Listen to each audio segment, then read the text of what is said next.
Kakinada మధ్వసభ committee కార్యవర్గ సభ్యులు food corporation of India విశ్రాంత అధికారి ఉదయగిరి శేషగిరిరావు మరణం ఆధ్యాత్మిక లోకానికి తీరని లోటుగా సంతాప సభలో పలువురు శ్రద్ధాంజలి ఘటించారు.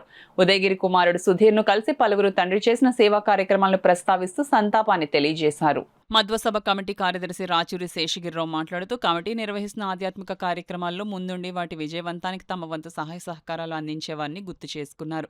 ప్రతి సంవత్సరం కమిటీ నిర్వహించే చాతుర్మాసి ఆధ్యాత్మిక యాత్రలో ఉదయగిరి దంపతులు ముందుండేవారని, అందరికీ స్ఫూర్తిగా నించున్నారని చెప్పారు.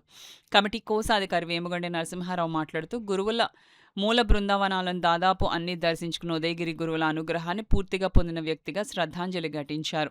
కమిటీ సంయుక్త కార్యదర్శి డాక్టర్ పరశురాం మాట్లాడుతూ ఏ ఆధ్యాత్మిక కార్యక్రమైనా ఉదయగిరి పాల్గొనడం, అనేక సేవలు అందించడంతో పాటు భక్తులు ప్రశంసించేవారని చెప్పారు. రామచంద్రపురం బ్రాహ్మణ సంఘ సీనియర్ సభ్యులు సేవా తత్పరులు శ్రీధర్ మాట్లాడుతూ అన్ని వర్గాల వారు అభిమానించే ఉదయగిరి మరణం మా కుటుంబ సభ్యులు తీరని లోటుగా ఉండడమే కాక పెద్ద దిక్కును కోల్పోయామన్న బాధను ఆరాధ్రి శ్రీధర్ వ్యక్తం చేశారు. కార్యక్రమంలో జిఎఫ్సిఎల్ సీనియర్ విశ్రాంత అధికారి జాగీర్దార్ ప్రేమ్ కుమార్ పలువురు పాల్గొన్నారు.